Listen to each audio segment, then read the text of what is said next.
All right, hello everyone. Today is Lag BaOmer, the 33rd day of the counting of the Omer, which is this idea of the Omer.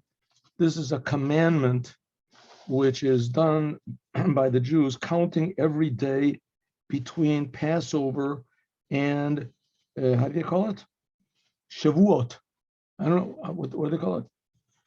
Anyway, the Feast of Weeks. That was when the Jews got the Torah. The Jews got the Torah on this holiday called Shavuot.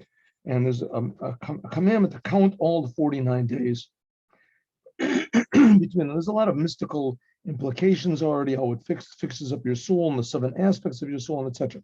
In any case, on the 33rd day of this counting is the day that about 1,800 years ago passed away a very great holy man called Rabbi Shimon, the son of Yochai.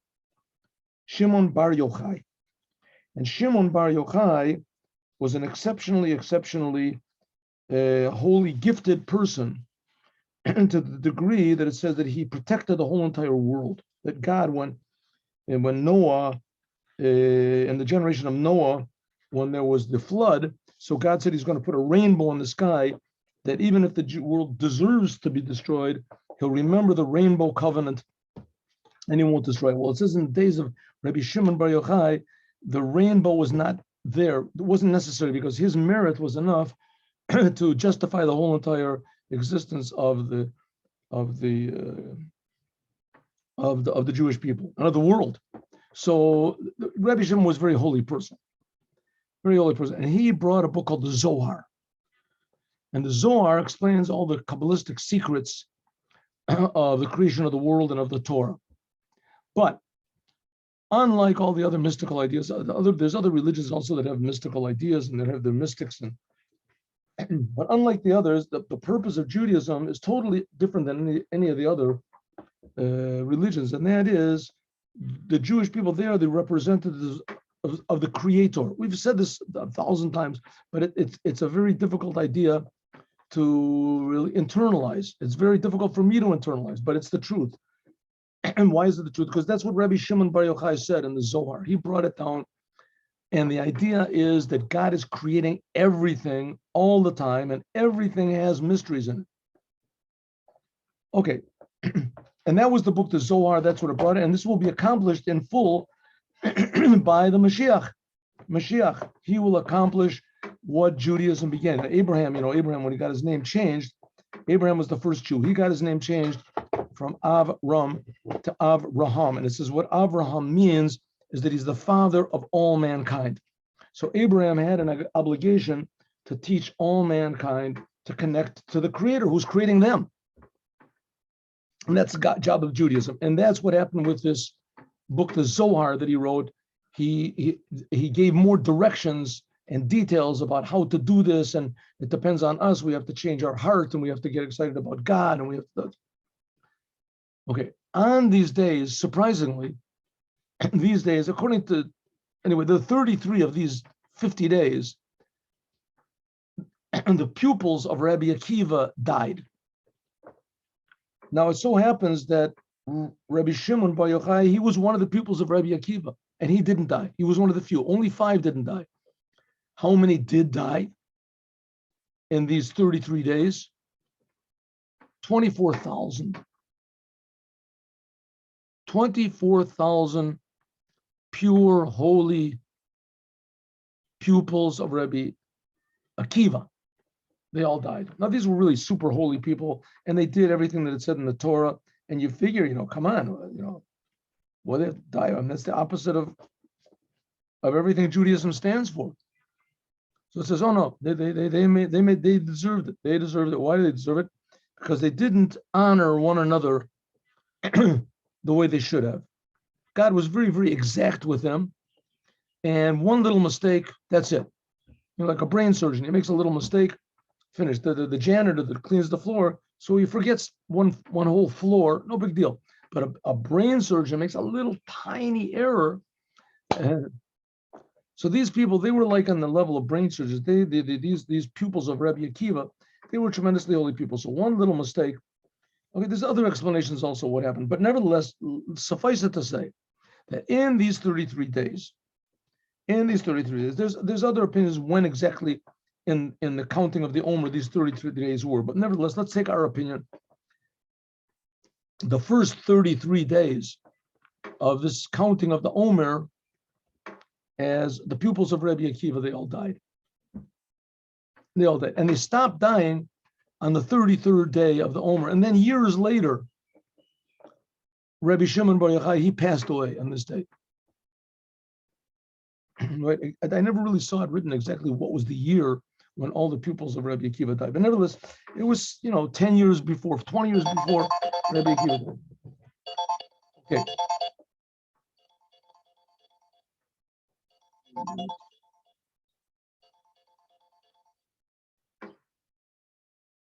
All right. So strangely enough, the pupils of Rebbe Akiva, they all died, 24,000 of them, because they did not give proper respect one to the other.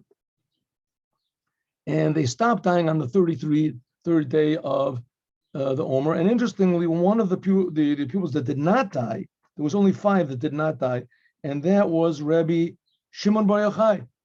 And years later, Rebbe Shimon Bar Yochai, he passed away on exactly that day when all the pupils stopped dying. Okay, so the Rebbe is going to ask a question. What's going on over here? Why? How could they, first of all, let's say they deserved it, right? They didn't give the respect. How could they do it? Rabbi Akiva, one of his major teachings was you have to love your neighbor as yourself. It's a sentence in the Torah, but Rabbi Akiva said, loving your neighbor as yourself, that is the big principle of the Torah. How could they make such a mistake? So here we go. Let's go.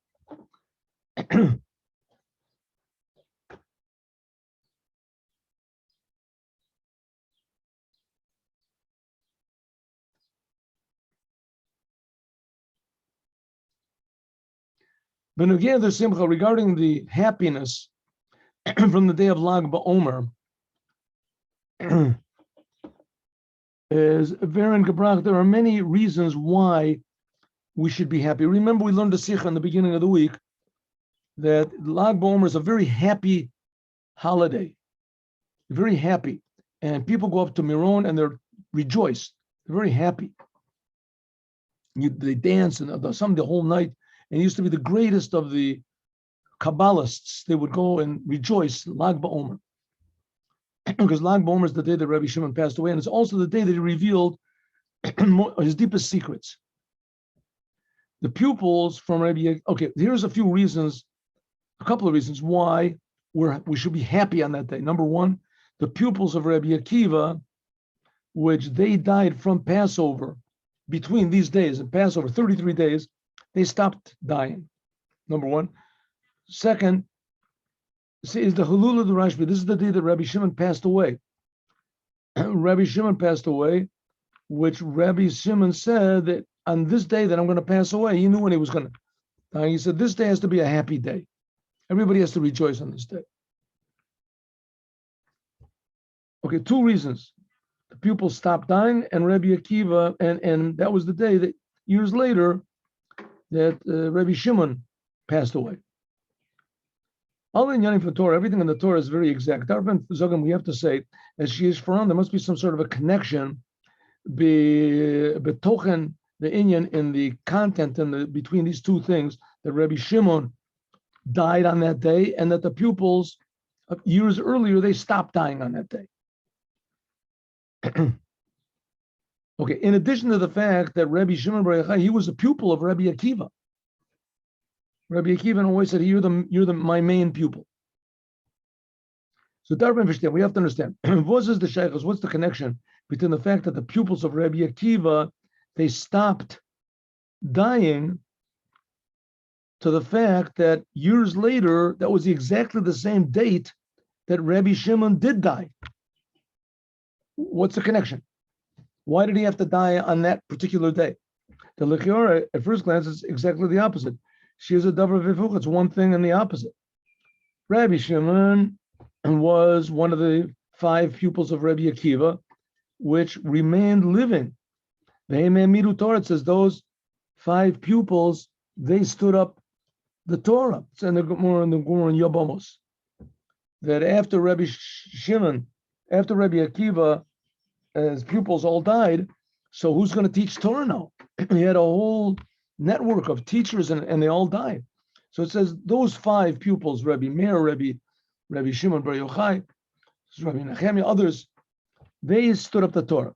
It says this means as the simcha, that the joy from the fact that the pupils of Rebbe Akiva stopped dying is magish. This hints that Lag BaOmer, the 33rd day of the Omer, is a day when Rashb'i and the other pupils that are the other 4 pupils of Rebbe Akiva, they were left alive.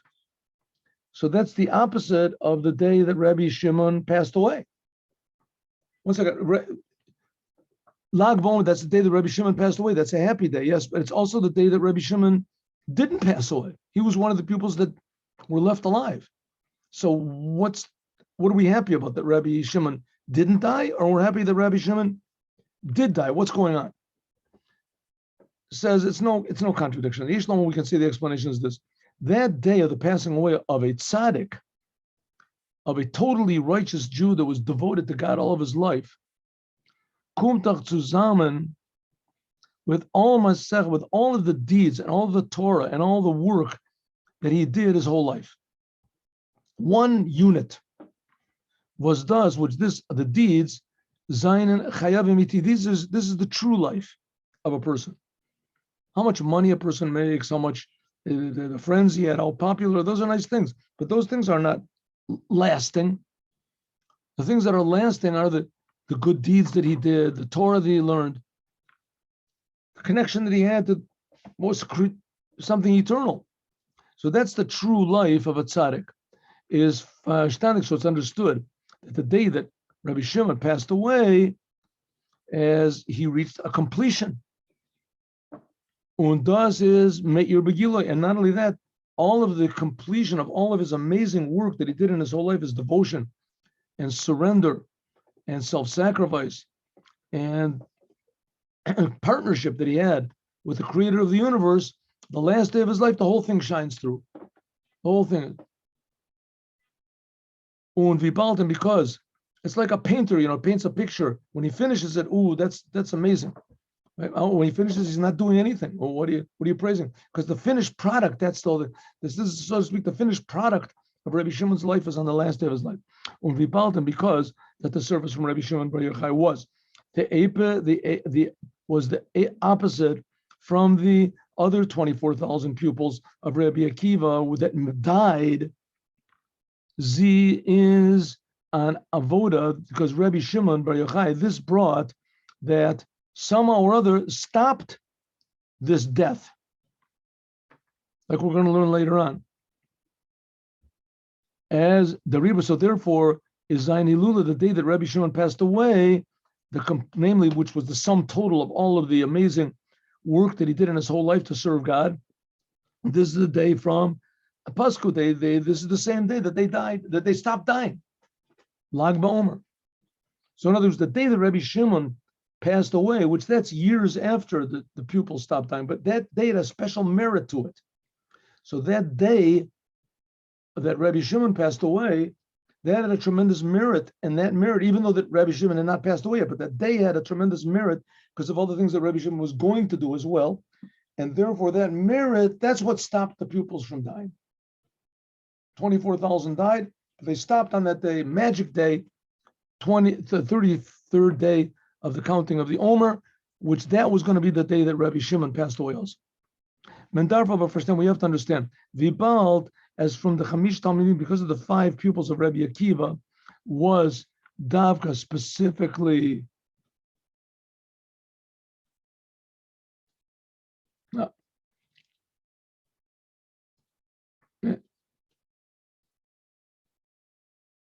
One minute, I made a mistake over here. Can't get out of this thing. Usually when I don't want it, it always pops. There we go.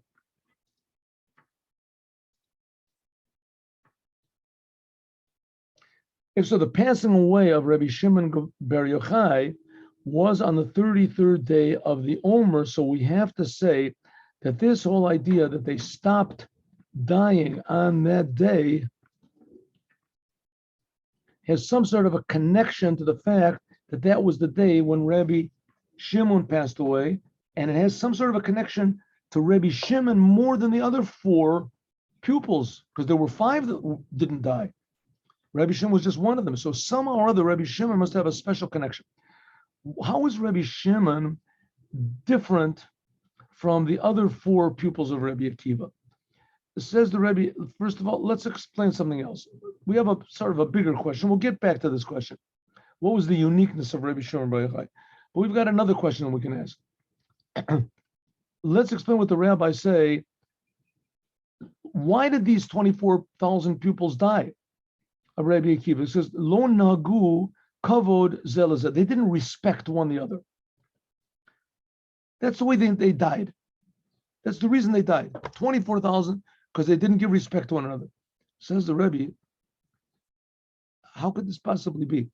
Okay, let's say God was very exact with them but how could they make such a bizarre mistake? Rebbe Akiva, he was the one that said, love your neighbor of yourself like yourself.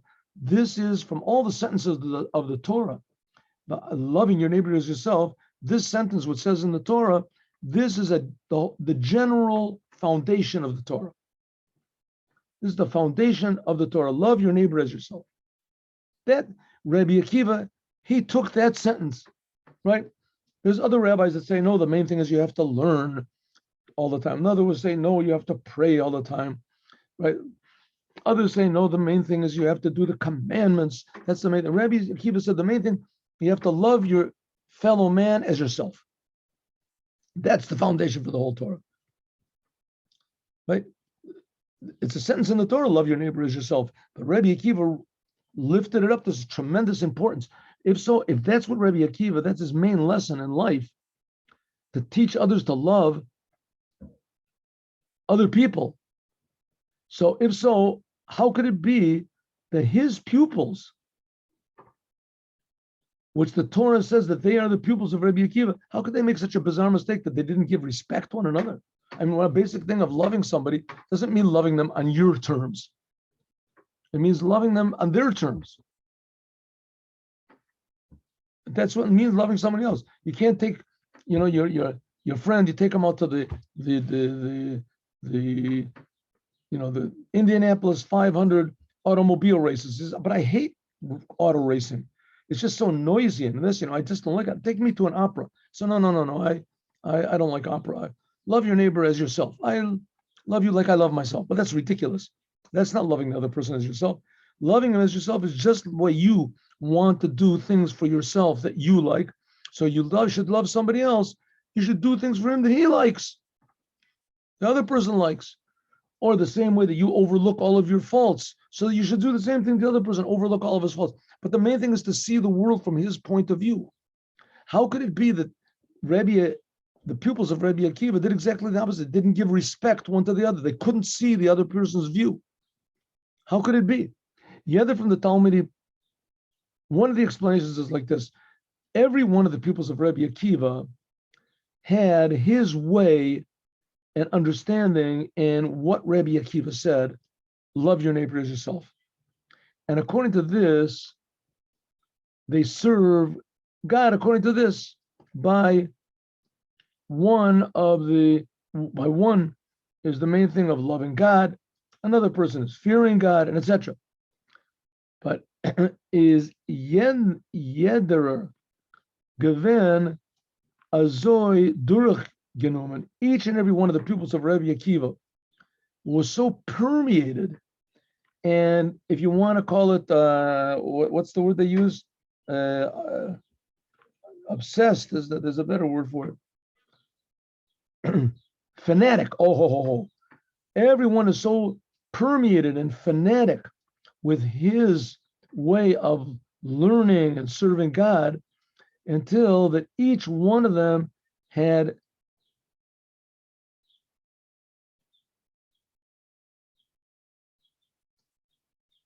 upgraded.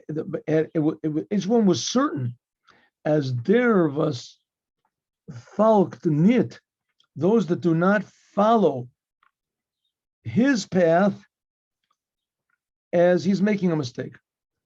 Okay, let me just say this again. But I'm a pupil of Rebbe Akiva, right? I'm a pupil of Rebbe Akiva, and I have my way of serving God day and night, learning the Torah, doing commandments, being a nice person, everything you're supposed to do. I have my way. And everyone was so tremendously devoted to his way because pupils of Rebbe Akiva, that each one was devoted. Everyone just wanted to benefit the other person. Hey, I want to show you the way I serve God. This is the best way. Right? Listen to this, how I serve God, because everyone was devoted totally to serving God, and everyone had their own personality. So the problem is that everyone wanted to benefit the other guy and show him how good it is to serve God the way that I serve God. I serve as Unvipaltem, because that they were the pupils of Rebbe Akiva, which Rebbe Akiva, he was his main emphasis was loving your neighbor as yourself.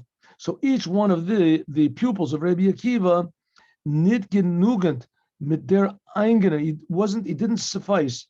Each one of the pupils, it was not sufficient for him just that the way I serve God, and that I'm going up and level to level. But what I want to make an effort, I have to love my neighbor as myself. I have to make an effort that other people also benefit from my way of serving God. That everyone should at least a little bit serve God the way that I serve God, because it's so wonderful and it's so great. That's what it is. Love your neighbor as yourself. Turn the other guy on to serving God in this amazingly good way that I'm serving God. Says the Rebbe, very nice idea, but it causes total confusion. What if let's say I have my way of serving God, and if other pupils, they didn't receive what I want to teach them, and what I'm teaching is a wonderful thing, it's a good thing. We're talking about serving God, loving God. When other of the pupils of Rebbe Akiva, that they were great people, they don't want to follow my way, right? I say to them, at least listen to what I got to say. Come on, listen. No, everybody says, you listen to what I've got to say. As each one of them was totally permeated with their own individual, unique way of serving God. So therefore, they didn't give respect one to the other. Zayndik, because they were truth, they were people that were devoted to the truth. It's not that they were just, how do you say, egotists, or they were flatterers, or they said one thing, they meant the other. No, each person said, listen, I cannot accept the way that you serve God. I can't accept it. What's wrong with that? Can't you get it through your head? And the person will say, why don't you know what? My way of serving God is better. Let me show you. And the other one said, I can't accept your way of serving God. No, at least give me a little respect. At least listen to what I've got to say. You know what? You give me a little respect. Why should I give you a little respect? What I'm doing is succeeding. As therefore, there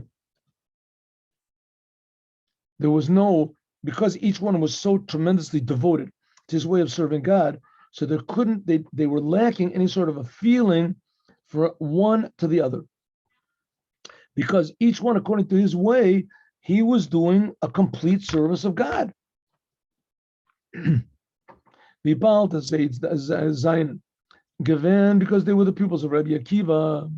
So it's understood that we're talking about the way that they served God was very, very powerful. And each one was totally sunk in his way of serving God. Totally, sunk is not a good word. Totally involved and convinced and devoted. Biz nitzu geben kein ort, so he didn't have a place to give to other people. That's the shorish from Avodas Rabbi Akiva. It's like if you go up to a master pianist and you say, excuse me, I'd like you to see how I play piano. I think maybe I have something to teach you. The master pianist would say, I mean, are you crazy? If you want to, I'm willing to teach you. It costs $200 an hour. I'm going to learn from you. I don't want to waste my time, right? That's pretty logical. Well, that's what each one of the pupils of Rebbe Akiva felt. Each one was a great master. And each one said, I have to receive from you, you receive from me. So there was a wall between each one of them. So we can say the explanation is like this. How could they make such an obvious, ridiculous mistake? How could they do this? Each one they couldn't give respect to the other person's opinion at all. We can say it like this very simply, because Rebbe Akiva, that's the way he was. he was a desire, he had a tremendous desire to have what we call Mesirut Nefesh, self-sacrifice. The Gemara Zok, like Rebbe Akiva said to his pupils, Rebbe Akiva, he was tortured to death by the Romans. They raked his body. And usually, I would imagine these Romans were, raking somebody's body and killing them. Usually you'd curse the person, right? I mean, certainly that's what I would do. Somebody started trying to kill me by raking my body, I would curse them out, right? You people, no, not Rabbi Akiva. Rabbi Akiva, he was just thinking about God, and he said Shema Yisrael, and the pupils said, Rabbi Akiva, I mean, to this degree you're thinking about God. So he said, all of my life, I was worried if when this moment came that I wouldn't be able to fulfill loving God with all of your soul. It says you have to love God with all of your soul, even if they take your soul. That's what's called tremendous self-sacrifice. This is a thing which totally consumes a person.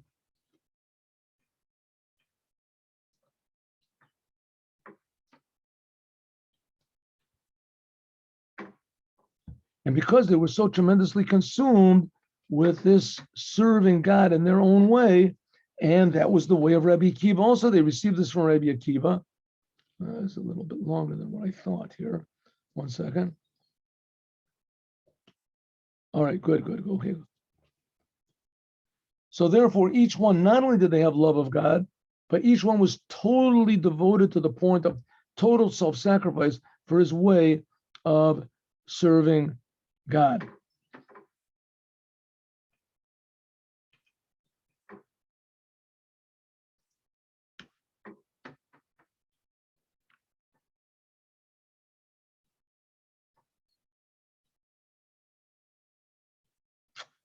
Okay, so he said, so therefore, even though it's true they were serving God, they were self-sacrificing, but nevertheless, this is not a proper way to do things. This is not really the proper way of serving God. As we said before, serving God in such a total devotion to the point where you ignore other people, says that means just leaving the world, basically. That I'm alone, me and God are alone. The service from self-sacrifice, and that Rebbe Akiva instilled in his pupils, and even self-sacrifice for loving your neighbor as yourself. In other words, what does self-sacrifice mean? Totally just looking at the goal. The goal is to do what God wants. I'm going to show everyone how the best way is to love others, and no one's going to show me. So that's self-sacrifice. This is what's called a rotzoi. This means running, getting excited without having any sort of goal in mind. The goal is just to leave, to be connected to God. To get into that. That's what's called pure excitement. Whatever happens, happens. I don't know what's going on. I'm just devoted to God.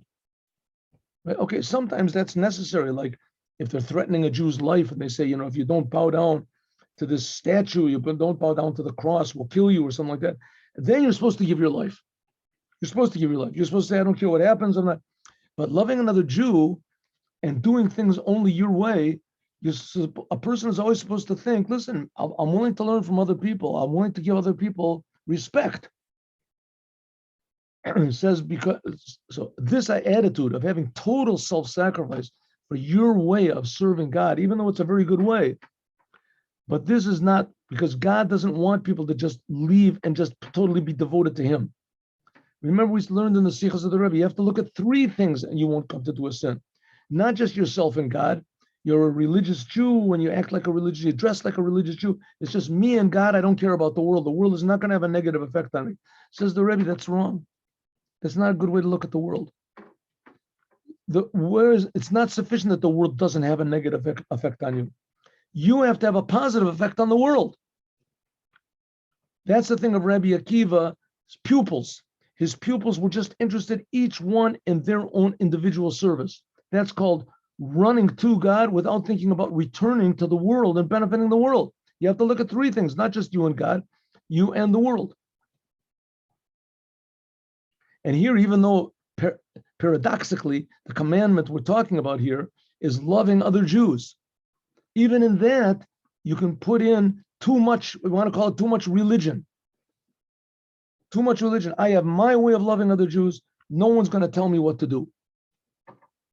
It says, this is the only way that you can draw godliness down into the physical world is by listening to others as well. This has to be done by means of an orderly service of God.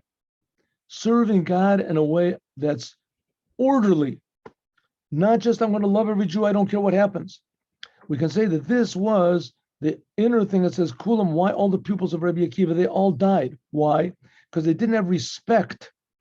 And it says, when they didn't have respect and they all died, it says, there was no one to teach Torah, and the whole world was like desolate. Shomem. What does it mean? Because they were so interested, each one in doing his way of serving God, even if it was serving God in a way of loving other Jews, but it had to be my way of serving God and not anybody else's. So because of that, it caused that the whole world would become desolate.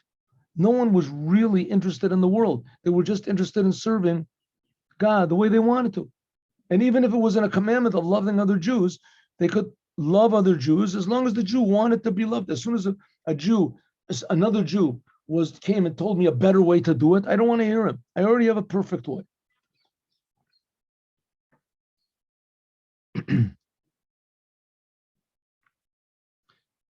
If so, the world becomes shomem. What does it mean, shomem? That the world becomes like a spiritual desert. Everybody's interested in God and no one's interested in the world.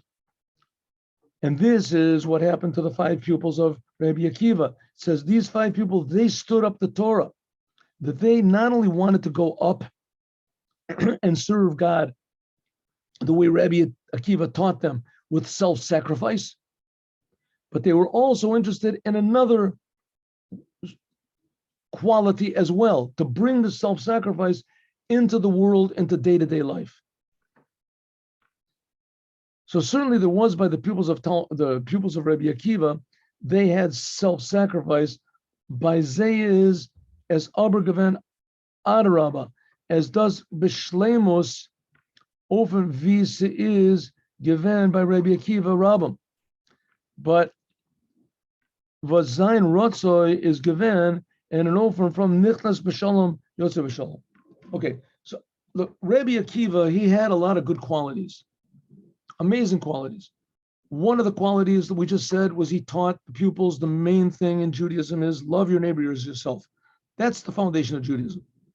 Another amazing quality that Rabbi Akiva had was total self-sacrifice for the Torah and for doing the commandments, even this commandment of loving your neighbor as yourself. Total self-sacrifice. Do it with the utmost of your abilities. But the Rebbe said this could be destructive, and in fact, it was destructive. There has to be something that brings everybody back down, that makes people not so sure 100% of themselves. They have a little bit of opening to give respect for someone else. Says that's another good quality that Rabbi Akiva had. What was the good quality Rabbi Akiva had? There's a story that Rabbi Akiva went together with 3 other very, very holy spiritual Jews, and they went into the secrets of the Torah, Pardes, and they connected to these higher levels of consciousness, awareness, what do you want to call? And 3 of them, they met tragic ends. One became crazy, one made up his own religion, one became an enemy of Judaism, and one of them died. And Rabbi Akiva said he went in peace and he came out in peace. Rabbi Akiva, he went into the secrets just like all the other rabbis did. But when he went in, he already had in mind that he was going to come out and benefit the world. That's what it is, Nichnas B'Shalom. He went in peace and he came out in peace.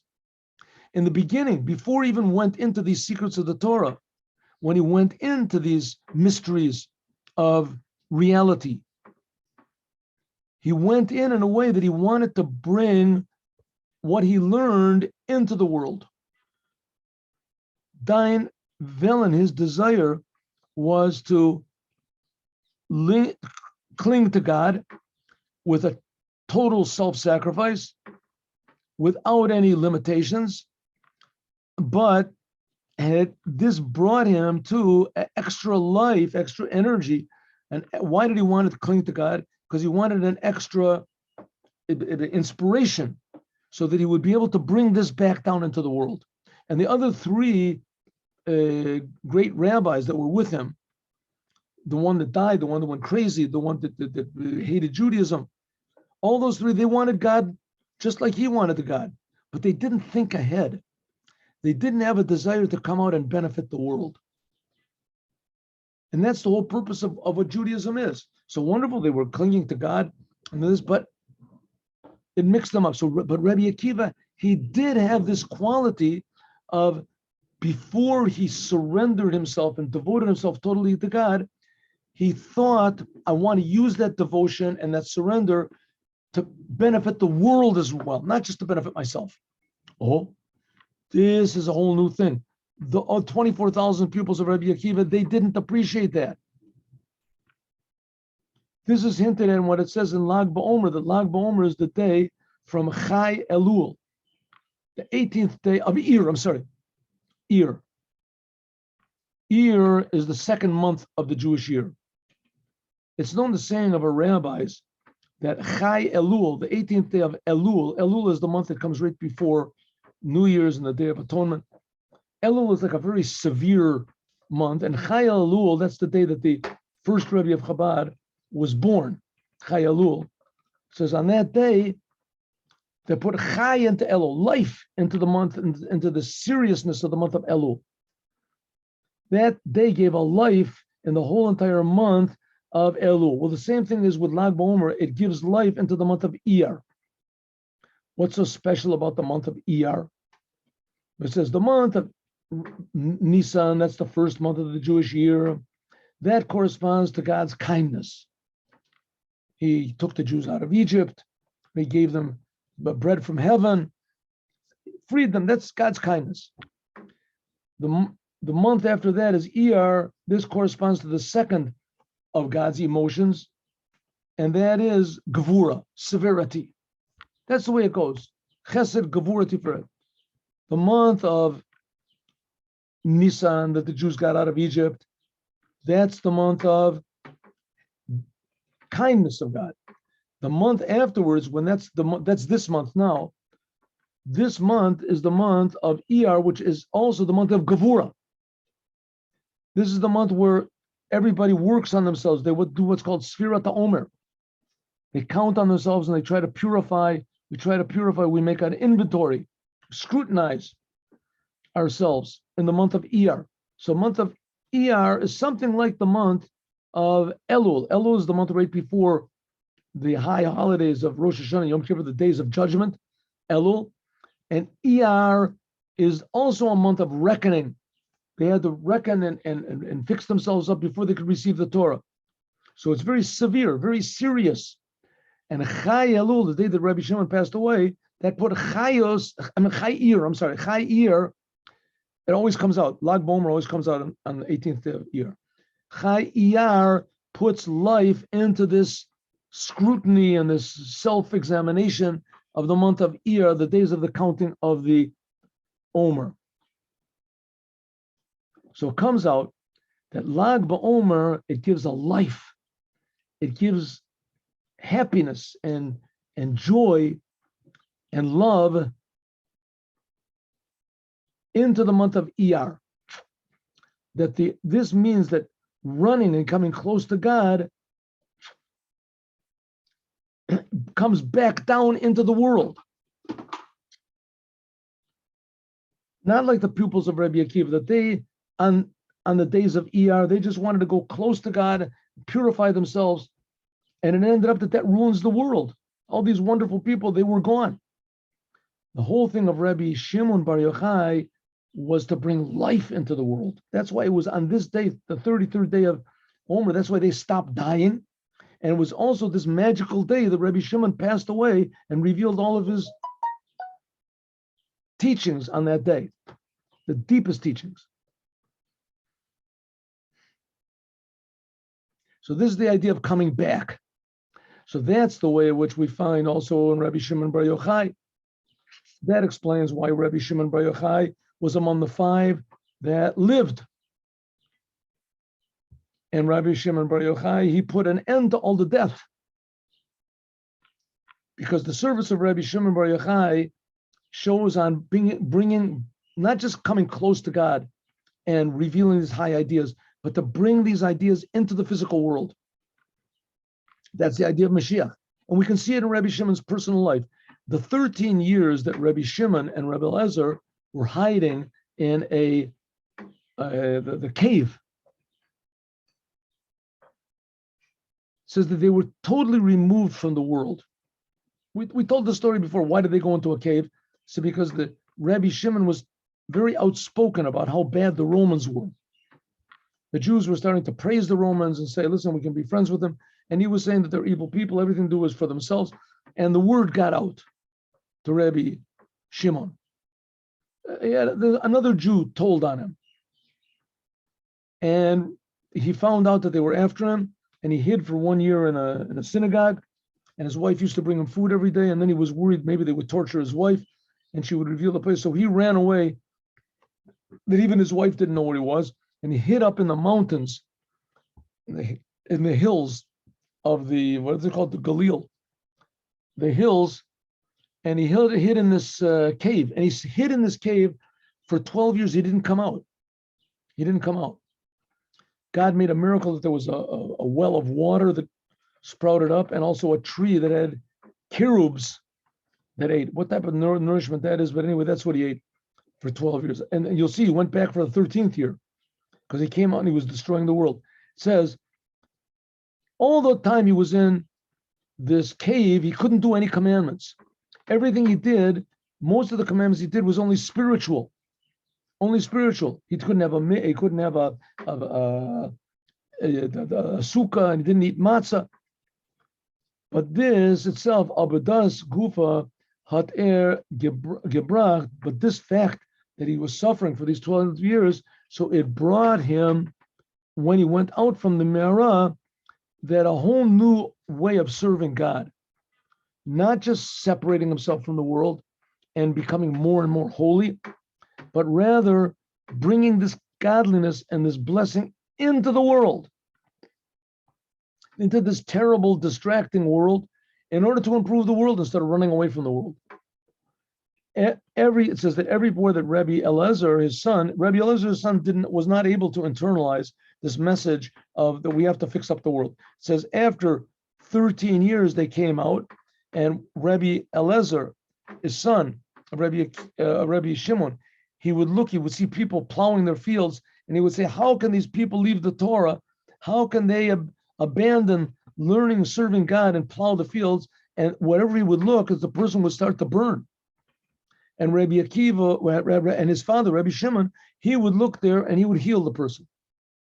Erhad Gabrach to Rafu, he brought healing to the world. And even more, he said, is there something that I can fix up?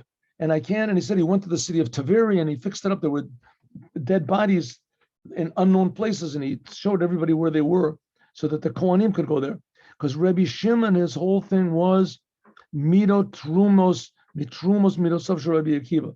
Because Rabbi Shimon Bar Yochai, he took the best of the best of the best from Rabbi Akiva, namely bringing godliness into the world, like Rabbi Akiva did with these other three that he went into the secrets of heaven, to come back in the world. Rabbi Akiva was the revelation completely. Rabbi Shimon was the complete revelation of what Rabbi Akiva wanted to do. That was truly the thing of loving your neighbor as yourself. Even though that you have the best way of loving your neighbor as yourself than anybody else, but nevertheless, he was willing to listen to others. Therefore, when he went into the Me'ara, he went in, he learned this tremendous highness, he brought this back into the world and fixed up the world. That was the novelty of Rabbi Shimon Bar Yochai. That's also the same way that Rabbi Shimon learned Torah. Says that Rabbi Shimon, before he went into the cave, it said that he had his brother-in-law was Pinchas ben Yair. Said Rabbi Shimon Bar Yochai would ask a question, and Rabbi Pinchas ben Yair would give him 12 answers.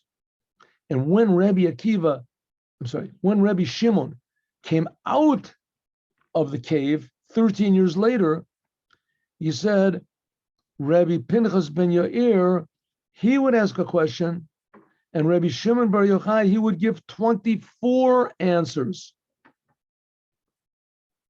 So if so, it came out that Rabbi Shimon bar Yochai was double the wisdom of Rabbi Pinchas ben Yair when he came out.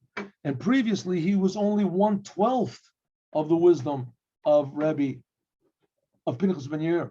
So Pinchas ben Yair, when Rabbi Shimon went into the cave, as Pinchas ben Yair was 12 times better or smarter than Rabbi Shimon. And when Rabbi Shimon came out, not only were they equal, Rabbi Shimon was 24 times better than Pinchas ben Yair.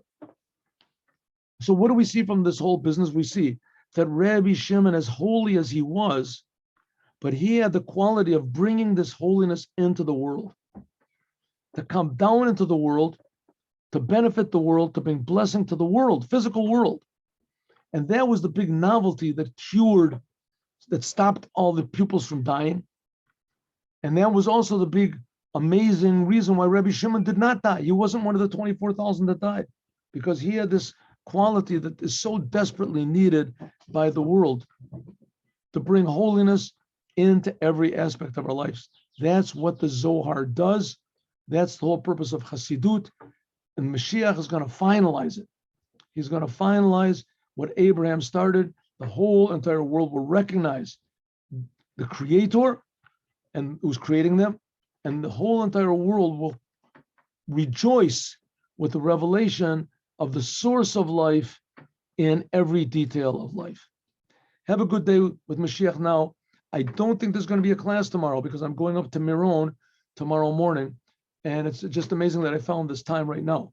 So have a good day and a good Shabbat with Moshiach now, where the merit of Rabbi Shimon bar Yochai stand for us, that we should all dance together with Moshiach in Jerusalem, in the Holy Temple, which will come from heaven on Sunday, God willing. I hope tomorrow, Friday, why not? Shalom uvracha.